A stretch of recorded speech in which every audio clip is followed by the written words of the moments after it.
Plecak ucieczkowy. Co to takiego?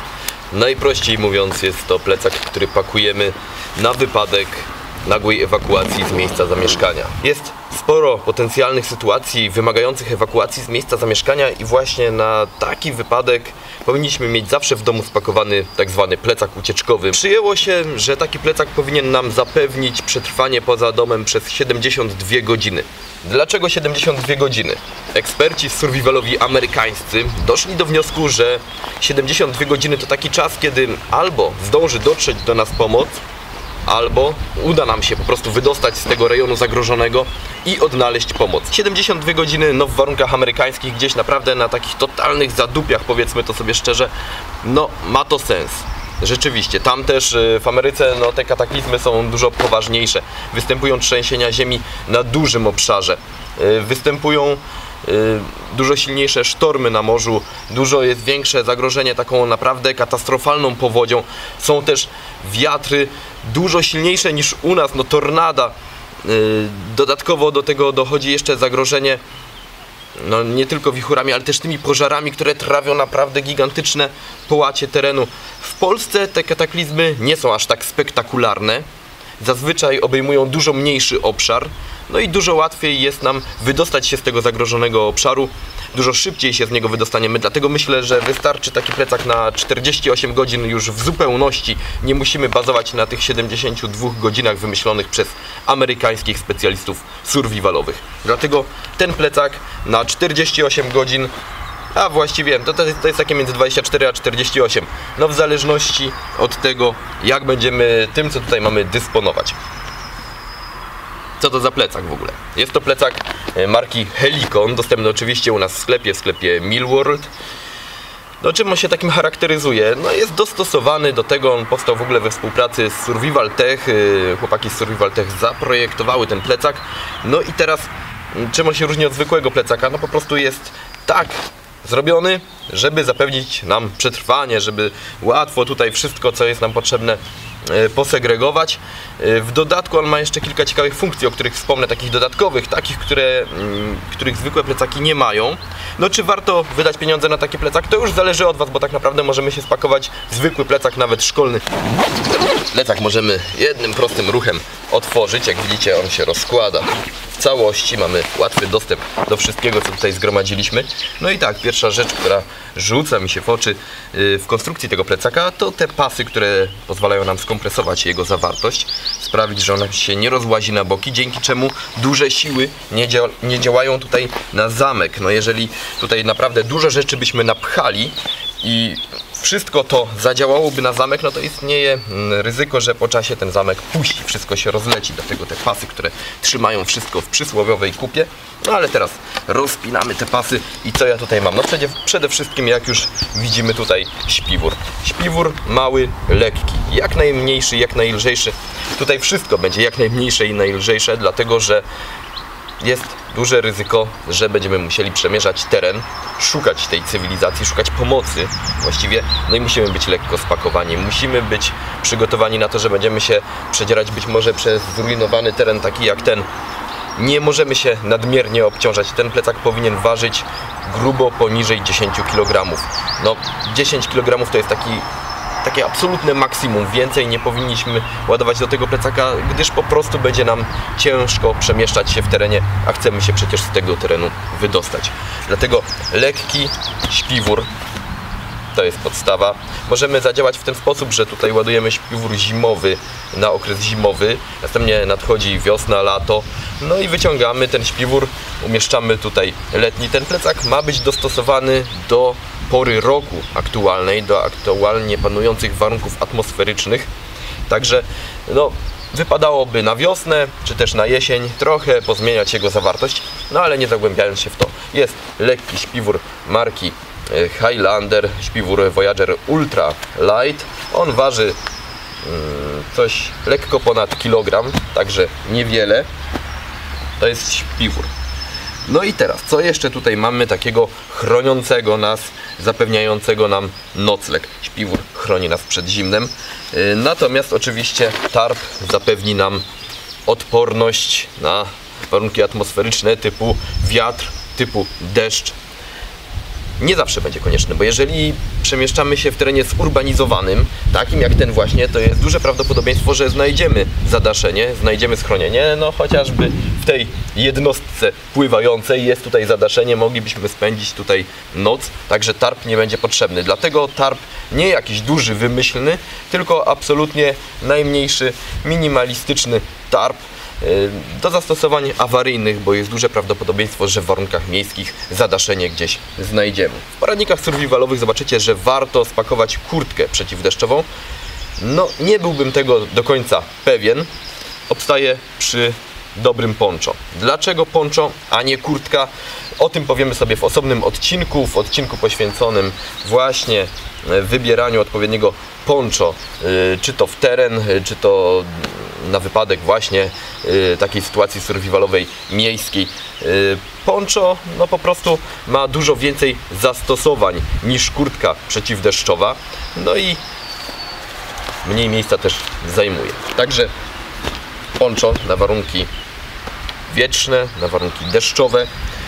Także mamy już w czym spać, mamy co na siebie ubrać, żeby chronić się przed warunkami atmosferycznymi. No przydałaby się jeszcze izolacja od podłoża, kiedy już rzeczywiście nocujemy w tym terenie. No i tutaj z pomocą przychodzi plecak. Oczywiście Wy możecie mieć ze sobą karimatę, czyli tutaj gdzieś sobie jeszcze karimatę w ten plecak wkomponować, czy przytroczyć gdzieś z boku. Natomiast ten plecak marki Helikon, przystosowany właśnie do konstruowania takiego własnego plecaka ucieczkowego, no popatrzcie jak wygląda. Jeżeli wszystko stąd wyciągniemy, to zyskujemy tak naprawdę prowizoryczną matę.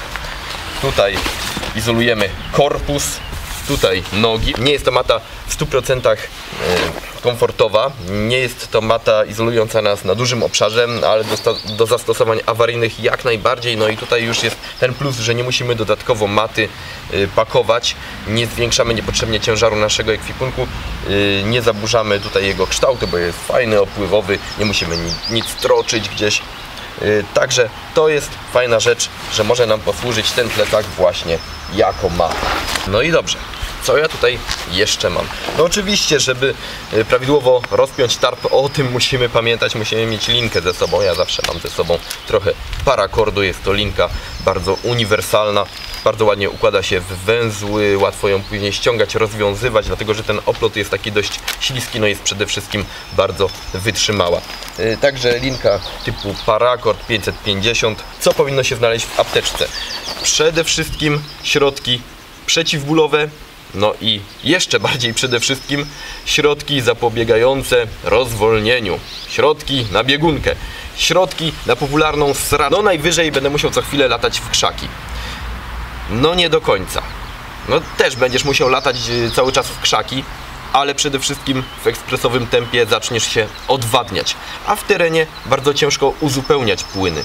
Dlatego przede wszystkim w takiej apteczce powinny się znaleźć środki przeciwko biegunce, środki przeciwbólowe, no i oczywiście rozmaite opatrunki o tym, jak powinna wyglądać apteczka. Z tego co pamiętam, powstał już odcinek, no i pojawi się tutaj oczywiście karta, odnośnik, możecie kliknąć, dowiedzieć się, jak taką apteczkę skompletować. Tego typu malutka. Ważne, żeby zawierała wszystko to, co będzie nam potrzebne. Mówiłem o odwodnieniu, prawda? Wody nigdy dość. Ja tutaj mam bidon litrowy marki Helikon, ten słynny ze źle zawiązanym węzłem na instrukcji. Przydałyby się dwa takie bidony, to są 2 litry. To jest ilość wody, którą powinniśmy wypić w ciągu dnia, ale jeżeli oszczędzamy naprawdę, jeżeli chcemy tylko przetrwać, no to litr na jeden dzień, litr na drugi, no nie będziemy nawodnieni w 100%, ale przetrwamy, damy radę. Więcej wody moim zdaniem nie ma sensu dźwigać ze sobą, bo po prostu będzie nam zbyt ciężko. Zamiast ładować niesamowite ilości wody do plecaka, ja tutaj popełniłem błąd, bo nie mam tutaj wody, jak zauważyliście. Powinna być ta woda. Nieważne, czy jest ona w 100% świeża, dopiero nalana, czy ona ma tam kilka dni. Nie zatrujemy się, jeżeli nalejemy tam wody butelkowanej lub nawet kranówy. ta woda powinna tam stale być, bo część z nas pomyśli pewnie, a no będę rzeczywiście się ewakuował, to szybko naleję tej wody, będzie świeża. Nie, ta woda powinna tutaj być, ja popełniłem błąd, że tej wody nie mam. No i skoro nie możemy dźwigać dużych ilości wody ze sobą, to musimy mieć albo tabletki uzdatniające wodę, no ale wtedy musimy ją z zanieczyszczeń mechanicznych dodatkowo filtrować, albo taki właśnie specjalistyczny filtr. Ja tutaj mam filtr marki Kataden, renomowana marka produkująca właśnie filtry. To jest filtr, który wygląda jak pompka. Ja go gdzieś już kiedyś pokazywałem Wam, z tego co pamiętam. Dobra, no i filtr, który rzeczywiście nie tylko mechaniczne zanieczyszczenia nam odfiltruje z wody, ale również 99,9% wszelkich patogenów, także takiej wody nie musimy już gotować. Po prostu przepuszczamy znalezioną w terenie wodę przez taki filtr, możemy ją pić. Filtr waży niewiele w stosunku do pełnej butelki wody, dlatego warto zaopatrzyć się w taki filtr i na bieżąco w terenie szukać wody, uzdatniać ją i pić. No ale taka żelazna racja wody w bidonie, a nawet w dwóch się przyda. No jak widzicie, tutaj mamy takie kieszenie w tym plecaku też, które rzeczywiście nam ułatwiają przenoszenie wody. Jest do niej łatwy dostęp, nie musimy całego plecaka otwierać, no a do wody musimy mieć dostęp przecież stały. 3 tygodnie bez jedzenia przetrwacie, jeżeli będziecie siedzieć na dupie w domu. No to tak, to przetrwacie, głodując. Natomiast jeżeli znajdujecie się w terenie przygodnym, jeżeli znajdujecie się w terenie zniszczonym, takim no, powiedzmy sobie postapokaliptycznym, walczycie każdego dnia o przetrwanie, to nie przetrwacie 3 tygodni bez jedzenia, bo wy jesteście w ciągłym ruchu, cały czas spalacie kalorie. A to, że nie jecie, powoduje po pierwsze i przede wszystkim brak glukozy dla mózgu. Jeżeli mózg nie dostanie odpowiedniej ilości glukozy, nastaje apatia, zmęczenie, niechęć do jakiegokolwiek działania. Wtedy bardzo łatwo popełniać błędy, no i na skutek tych błędów możemy zginąć, możemy nie przetrwać, więc to nie jest mowa o tym, że 3 tygodnie przetrwamy bez jedzenia. Owszem, nie umrzecie z głodu, ale umrzecie na skutek błędów, które popełnicie, na skutek braku glukozy dla waszego mózgu, na skutek po prostu braku energii do działania. Dlatego jedzenie powinniśmy mieć przy sobie. Ja mam tutaj taki sprytny wynalazek. On jest również marki Kataden, z tego co zauważyłem, tej samej co ten filtr do wody. Ja tutaj nie będę pokazywał Wam dokładnie tego sprzętu całego, mówię tylko o tym, co powinno się znaleźć w plecaku, a nie recenzuję każdego sprzętu z osobna. Na pewno w innych odcinkach się lepiej przyjrzymy tym wszystkim rzeczom.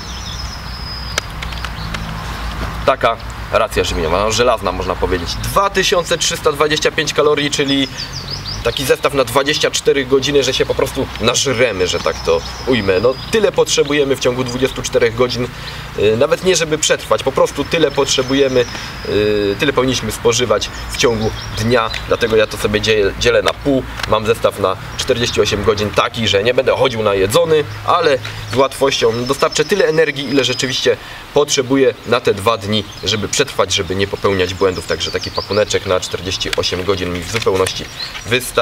Co my tu mamy? To jest wszystko sprasowane, nie będę tego teraz jadł. Być może podczas odcinka takiego bardziej przygodowego sobie sprawdzimy, podczas jakiejś wyprawy sprawdzimy sobie, jak to wygląda, jak się to je. To jest w formie takiego jakby granulatu, no nie granulatu, takich jakby proszkowych sucharów. Ciężko to określić. Możemy to jeść na sucho, możemy to też rozrobić z wodą, powstanie taka jakby kaszka, kleik. No nic przyjemnego, to po prostu ma za zadanie dostarczyć nam odpowiednią ilość kalorii. Oczywiście dla polepszenia naszego morale możemy mieć w takim plecaku również jakieś batony, coś słodkiego, coś co zwyczajnie nam smakuje, a nie tylko taką paszę, która zapewnia przetrwanie. Dobra, paszę odkładam na bok. Co my tu jeszcze mamy w takim plecaku ucieczkowym? Gdzieś mi tu uciekła zapalniczka. Oprócz takiej zapalniczki żarowej warto jest mieć również krzesiwo, bo ono jest niewrażliwe zarówno na wilgoć, jak i na zniszczenia mechaniczne. Natomiast w takiej zapalniczce może się wiele rozwalić, może się ona zalać, ale jej zaletą jest to, że nie potrzebujemy rozpałki. Za pomocą takiego palnika mogę spokojnie rozpalić kawał drewna i nie potrzebuję do tego żadnej wyszukanej rozpałki. Po co nam ogień? No oczywiście po to, żeby się ogrzać w warunkach, kiedy no jest zwyczajnie zimno, czy to zimą, czy to jesienią, czy to nawet wiosną, także warto jest mieć coś, żeby rozpalać ogień. Do pożywienia raczej nie, bo będziemy mieli ze sobą takie racje, które nie wymagają specjalnego przyrządzania ich, gdyż nie będziemy mieli prawdopodobnie czasu na to, żeby coś sobie pichcić gdzieś w terenie, nie będziemy się tym zajmować. Ogień tylko i wyłącznie po to, żeby wysuszyć ubranie, żeby się ogrzać, no i taki palnik nada się idealnie, bo zbieramy kubkę czegoś suchego, przygrzewamy takim palnikiem, mamy ogień, nie musimy się bawić w rozpałki, no ale krzesiwo dobrze jest mieć przy sobie na wypadek, gdyby właśnie coś się tej zapalniczce stało. Latarka czołowa. Dlaczego czołowa? No przede wszystkim dlatego, że taka latarka daje nam możliwość ciągłego używania dłoni, także możemy pracować świecąc sobie, możemy używać telefonu, możemy robić cokolwiek, mając taką latarkę. No a skoro już mowa o używaniu telefonu, to oczywiście powinien się tutaj znaleźć telefon. Ja mam go teraz w kieszeni i to jest właśnie też błąd, bo w tym plecaku powinien znaleźć się osobny telefon. Telefon niezależny od tego, który nosimy zawsze przy sobie, powinna się znaleźć tutaj zduplikowana karta SIM. Telefon powinien być naładowany w pełni i wyłączony. Dlaczego wyłączony? No bo po prostu jeżeli go włączymy, to mamy pełną baterię. Natomiast jeżeli on będzie tutaj sobie chodził, to jak nastanie jakaś sytuacja kryzysowa, no to on okaże się być rozładowany. Oczywiście on może się nam rozładować już w trakcie ewakuacji, dlatego też powerbank i co ważne kabel, którym naładujemy rzeczywiście ten telefon. Również przyda się nam kabel, którym naładujemy latarkę. Dlatego ten powerbank powinien mieć pojemność minimum dwukrotnej pojemności baterii tego telefonu, dlatego żebyśmy mogli naładować i telefon, i latarkę. Powerbank, kable do ładowania, telefon. Dlaczego telefon? No po prostu, żeby wezwać pomoc. W jaki sposób telefon może nam pomóc w sytuacji takiej survivalowej? O tym nagrałem osobny film, pojawi się tutaj odnośnik. Także, no co tutaj dużo gadać. W telefonie powinny być wgrane mapy aktualne.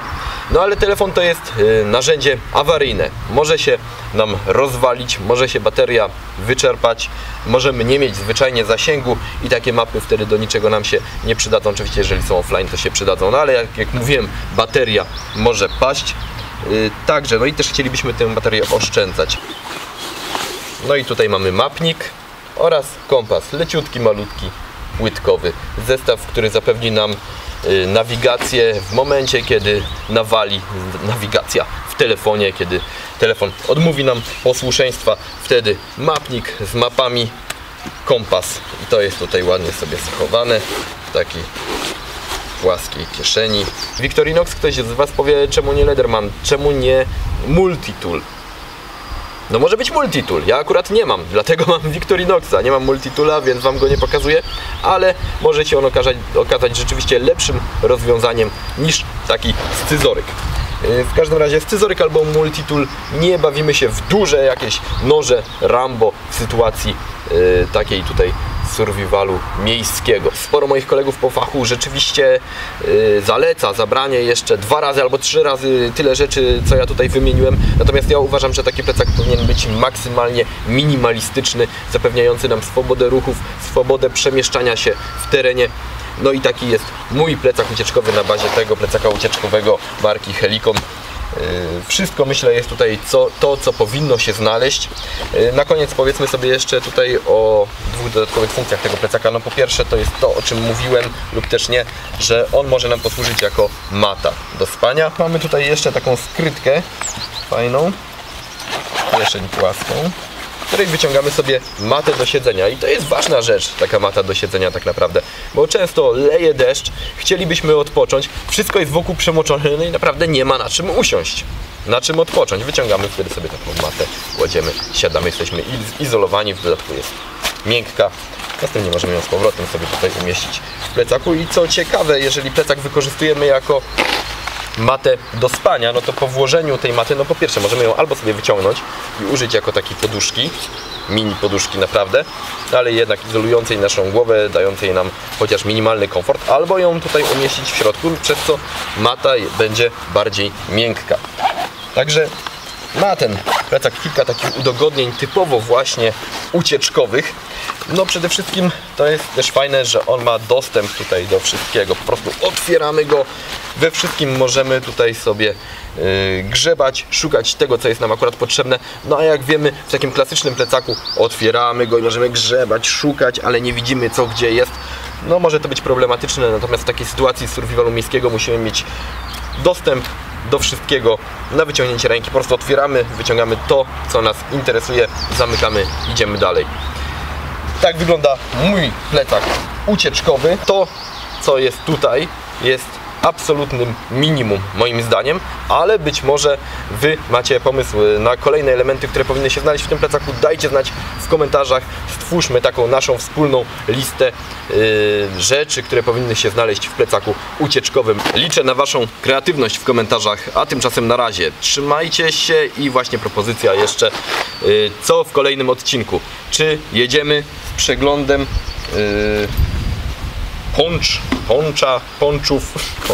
pączków, czy sprawdzamy to poncho i inne jeszcze, czyli sprawdzamy, które jest najlepsze, gdzie jest najlepszy stosunek ceny do jakości, czyli po prostu wybieramy poncho odcinek, czy odcinek już na temat tych systemów hydracyjnych, bo rzeczywiście zaczyna się robić ciepło, teraz będzie to na czasie, czy no, propozycje z poprzedniego odcinka, to już szczerze mówiąc nie pamiętam jakie były, ale tak, konserwacja noży po pierwsze, po drugie śpiwory letnie. No dajcie znać w komentarzach, o czym ma być kolejny odcinek. Ostatnio wybraliście właśnie plecak ucieczkowy, także jest plecak ucieczkowy, słucham Waszych rad, także dajcie znać w komentarzach, co następnym razem, a tymczasem na razie trzymajcie się czołgiem i do kolejnego odcinka.